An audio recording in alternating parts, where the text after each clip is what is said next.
Hi everyone. I'm just going to share my screen. Can you see my presentation? Yes. Okay, perfect.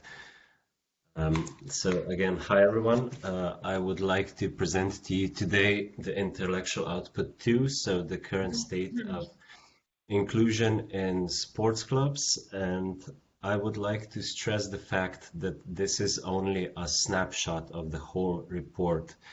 So I've selected some results from the data that I feel could be interesting for this event. And since we're already a bit behind on the time, I'm also going to try to make my presentation shorter and a bit clearer. Okay. So I will just go briefly inside the intellectual output 2. I will talk about the results from the managers, coaches, and parents, as well as discuss some of the interviews conducted. So the intellectual output 2 consisted of surveys of managers, coaches, and parents, as well as the experts, the interview experts in the field of inclusion. And this was done because of the COVID-19 pandemic. We couldn't do observations on the field, so during trainings, during games of the coaches and parents. So that's why we decided to collect data differently. And we wanted to see what was the current state of inclusion in participating sports clubs, as well as provide an overview of the inclusion in sports in the participating countries. Now, as you can see from this slide, mostly in Slovenia, Spain, and Czechia, inclusion in sport is in its infancy stage. So it's developing. Some clubs are inclusive, try to be inclusive, but more needs to be done. As well as in Germany, where inclusion is getting attention and many jobs have been generated in federations to support inclusion and inclusion sports clubs. So if we look to the survey study, we collected data from almost 500 participants, mostly from parents, some coaches, and a few directors. And we had 3 questionnaires for the 3 target groups that was developed by our partners, Informa Psihologia i Deporte, and the questionnaires were translated to all our languages.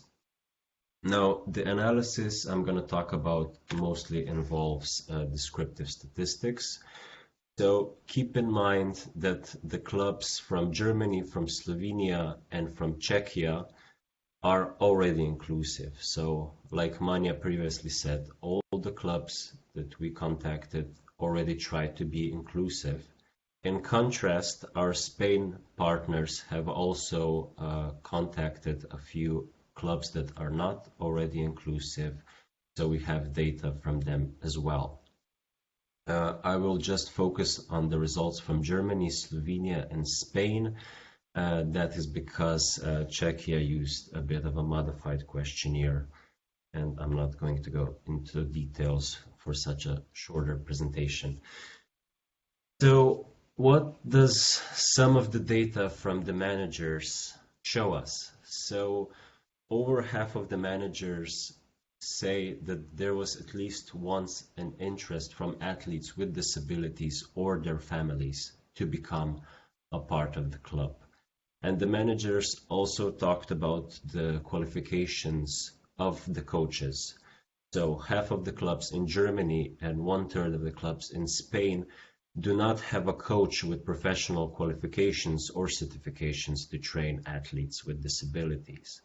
In contrast, in Slovenia, it's different because when obtaining the coaching license, you can train athletes with and without disabilities.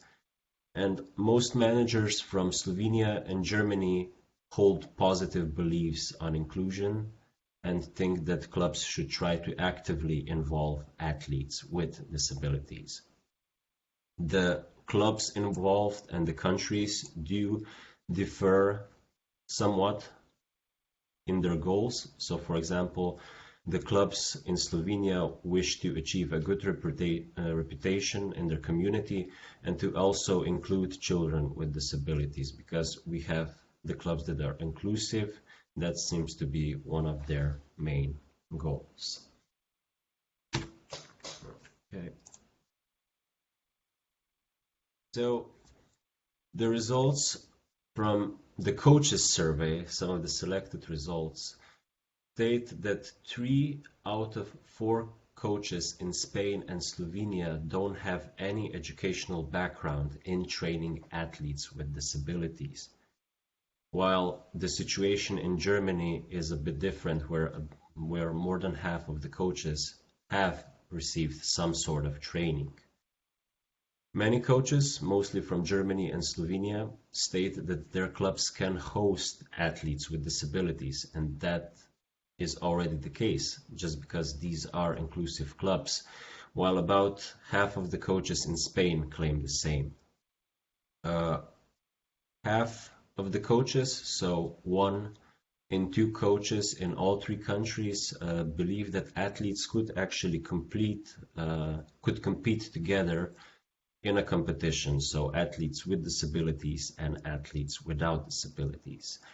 But coaches have also stated a few reasons for not supporting for not supporting inclusion. So 1 in 3 coaches believe that athletes with disabilities could not perform on the same level, as well as that inclusion of athletes with disabilities in sports clubs could also hinder the progress or the development of other athletes.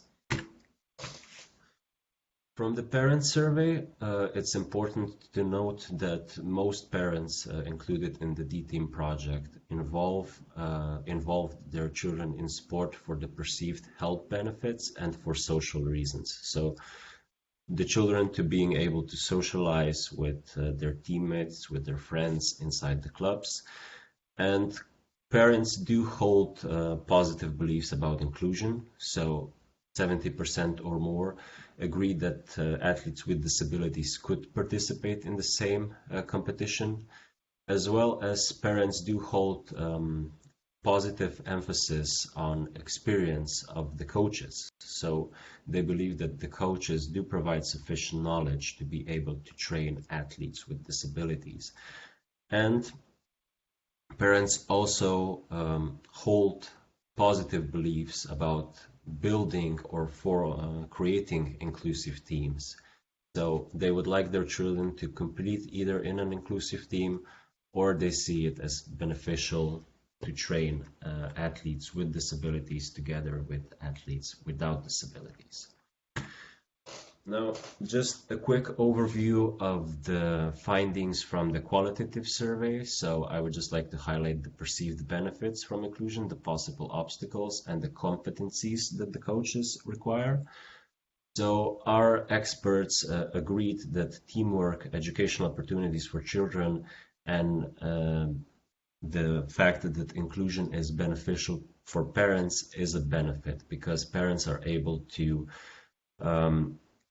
put their children in clubs where it's not just about sports development, but it's also development of socio-emotional competencies, for example, or development of competencies that can be used in other settings, for example, educational settings.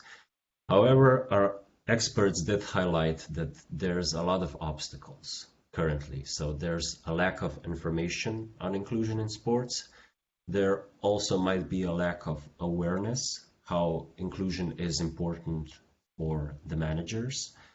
We also have different views of inclusion. So maybe some clubs are open to hosting everyone, no matter the age group. Maybe some are open to hosting athletes with different kinds of disabilities, and so on. Possible obstacles also include training coaches, working with parents, how to provide a sense of cooperation of all. And let's not forget also the financial support. So coaches, clubs, managers do require support financially to be able to be inclusive, as it requires adaptations, for example, or extra personnel. And maybe to conclude, and this is also gathered in the materials, coaches do require some competencies. So social emotional competencies, knowledge about disabilities, and knowledge how to respond accordingly in different scenarios. And so we have tried to provide an overview of how it is in the clubs that are working directly with the D-Team project. And it seems that there is support for inclusion. However, improvement and changes of approach are needed, and we hope to provide some of that support with the educational materials. I would just like to leave you with this concluding thought from one of our experts, and that's all from me.